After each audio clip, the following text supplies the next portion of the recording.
Hmm. Well, hey, Dan and Nikki. I'm going to try to record this for the third time. Sorry about the jumping around camera there.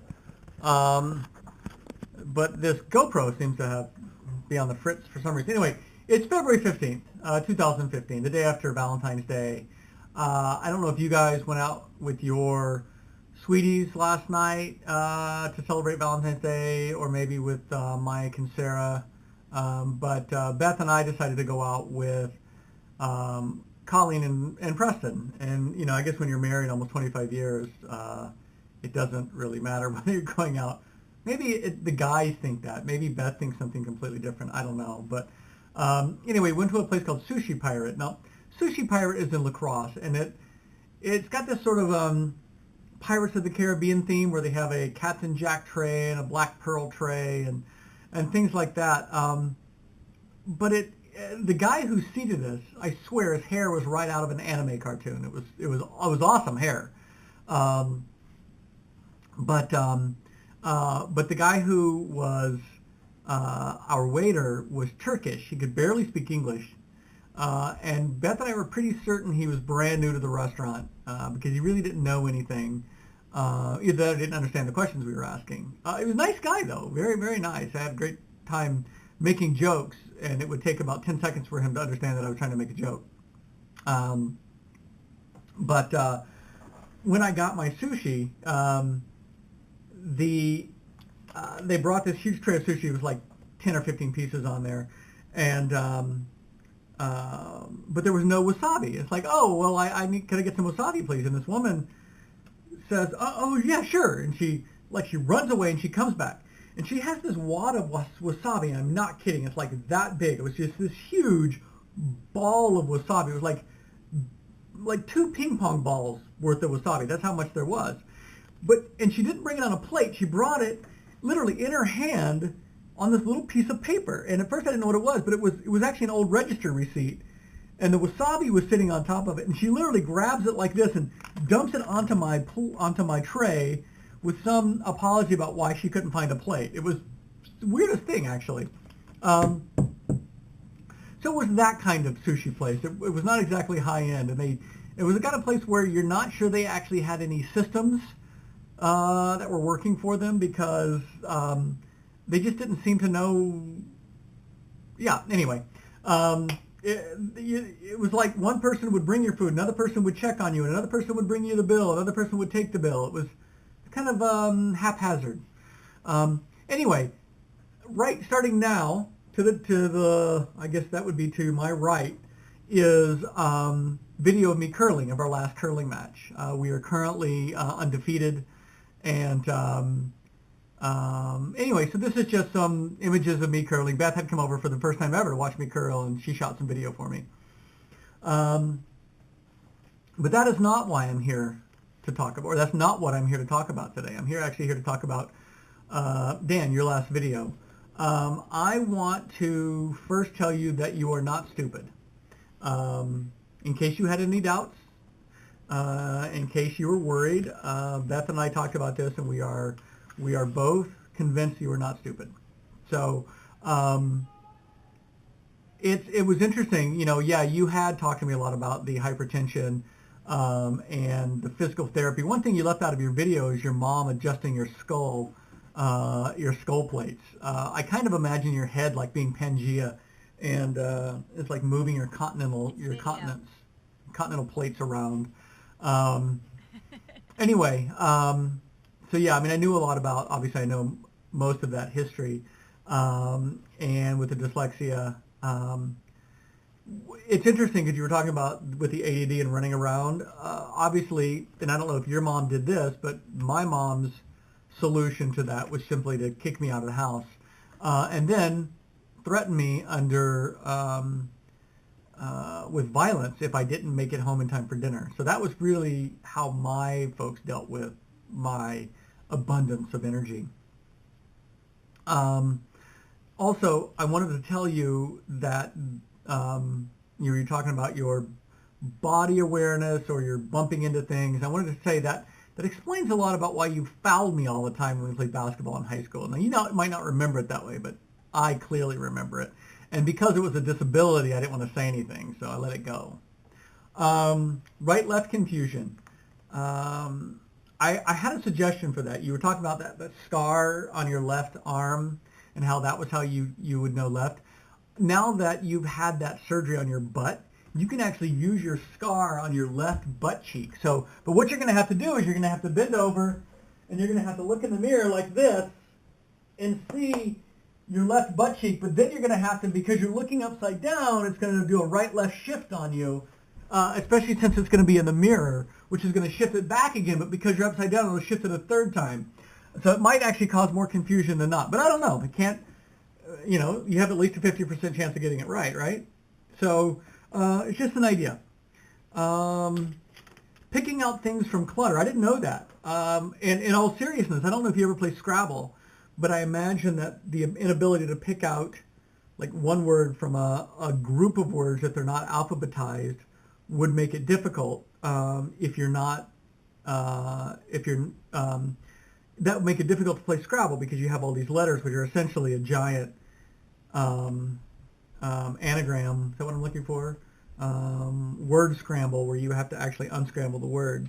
And that might be something that would actually cause a difficulty for that.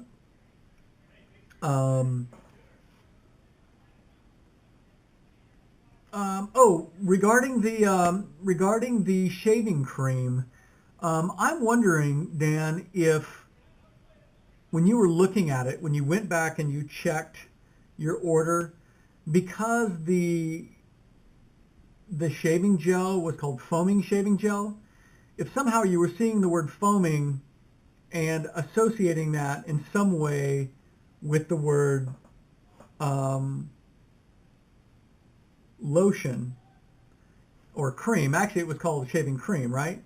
Not a shaving lotion. But anyway, if you were somehow seeing foaming and associating that with lotion or cream rather than, because the word gel came at the very end, I wonder if you were just making that switch. Also, thinking about that,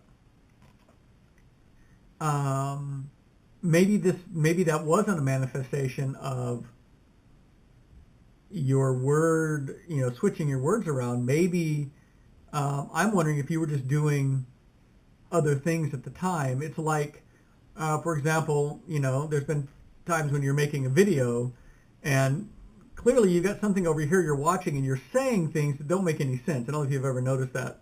But it's like texting and driving, especially we always talk about how the younger generations are able to better multitask, when in fact, nobody ever multitasks. You focus on one thing and then you focus on another thing and then you focus on another thing and you focus on another thing, but you're not focusing on 4 things at once. You're just switching between them quickly.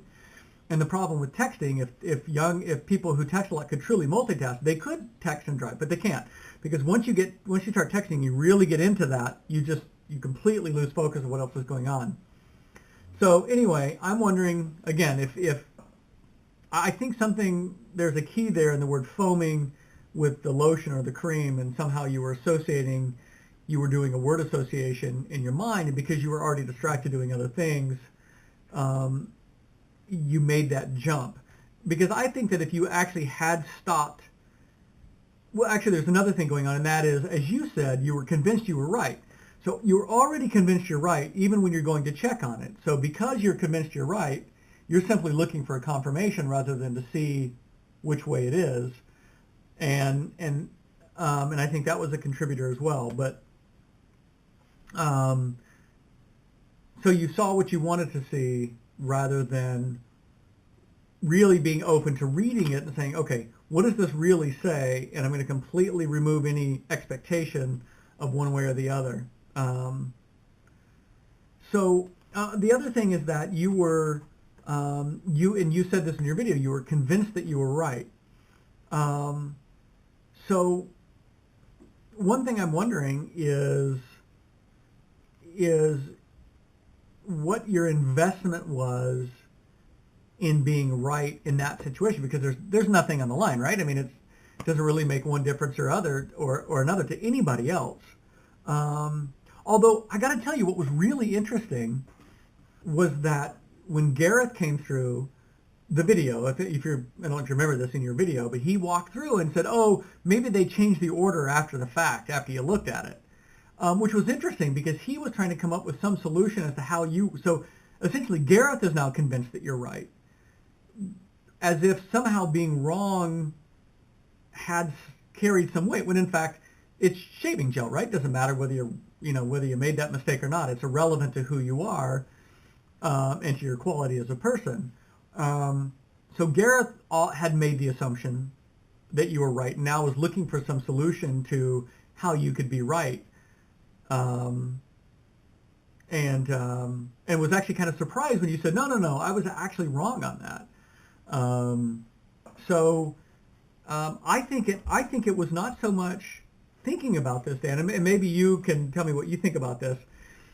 Thinking not so much it's an issue of you being right, or you not seeing the words or jumbling the words up in this particular situation.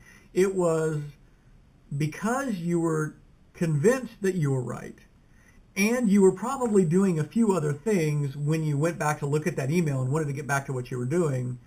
You only looked far enough to be convinced that you were right. Now, that doesn't explain the sheet music when you were at men's chorus.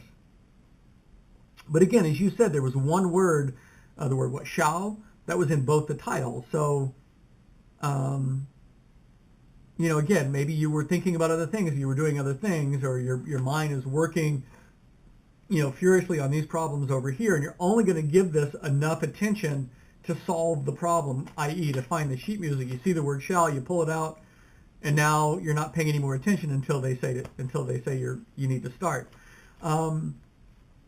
Because what is your, I guess what do you have to lose if you're not right in that situation? So why should you pay any more attention when you're finding the sheet music, other than the fact that you start singing the wrong song? That's the only negative reinforcement on that. So, it's a sense of, they're not going to throw you out. They're not going to chastise you. They're not going to do any of that. So you don't really have an incentive to be really focused and careful and pay a lot of attention to it. I don't know. Anyway, on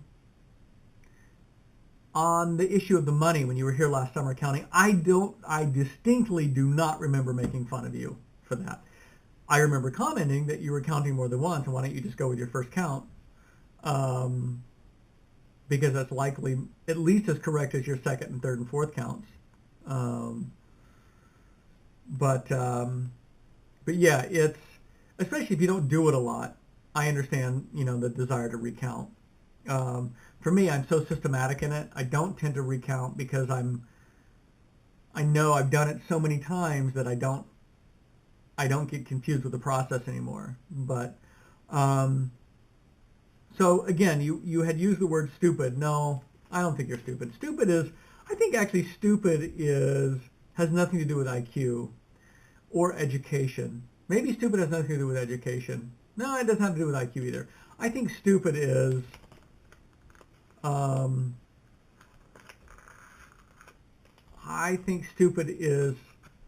manifestation of some sort of carelessness, and I don't think you're careless, and I don't think you're stupid either. Back to the shaving cream, I think you should just tell Harry's the story. I think they seem to be cool enough guys and women, men and women. I don't know if there's men and women there, but there must be some women there, that they would probably understand. Oh yeah, you actually said you got an email from a woman, right? I think they would understand that, and especially if you told them your story and said, man, I could have sworn I checked the order and I got it again, and listen, and just said, hey, I want to let you guys know that whoever picked this order and sent it to me the first time was correct. That might actually make them feel better to know that their processes aren't faulty, because they're probably concerned about that as well. One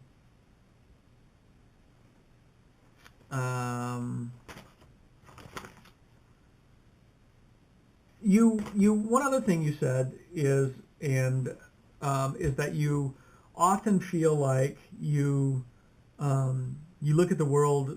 Did you say in ambiguous terms, or you're not really sure, not ambiguous, but you're not really sure, you don't look at it like in black and white terms or something. I can't remember exactly how you put it in your video.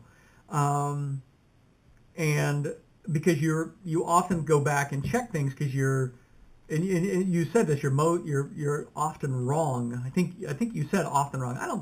I don't think you're often wrong. I mean, certainly not as, no more wrong no more frequently than anyone else is. But one thing I have noticed, and I've noticed it, maybe it's in your videos or maybe just in conversing with you, is you do often speak in terms of certainty, of being certain that you're correct. And I'm actually curious if you're speaking in terms of certainty, in the back of your mind, are you thinking that you're not certain, in fact?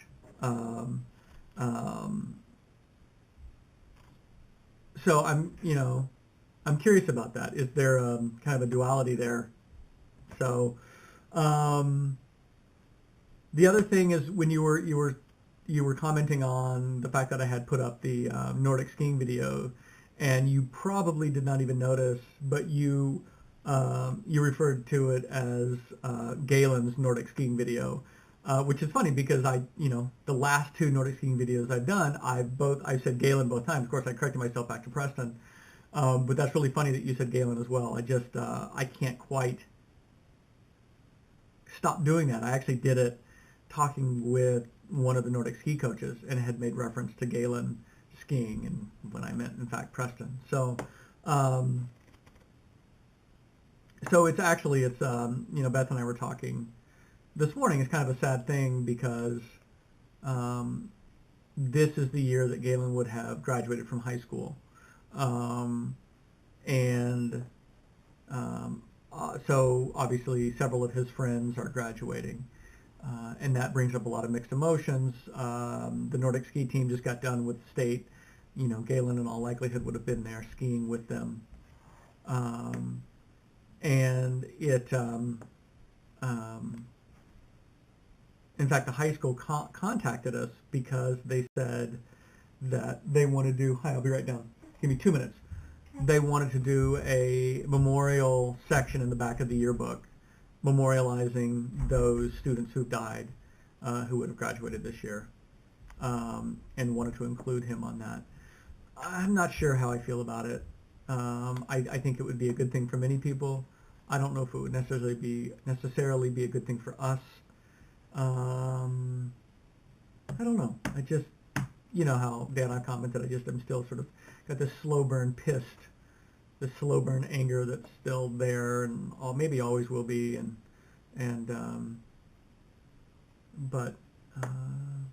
yeah. So anyway, I'll probably continue to substitute Preston's name for Galen when I make Nordic ski videos. So one last thing. This one's a long video, and I've got a question for you. Do you watch all of my long videos, or do you just listen to them, especially when I'm sitting there talking like this one? Do you watch those at all, or do you are you just listening to those while doing something else? I'm just curious if you watch the video as well as listen to the audio. So anyway, dinner is served. We're actually out at Keith and Virginia's. You can look around there.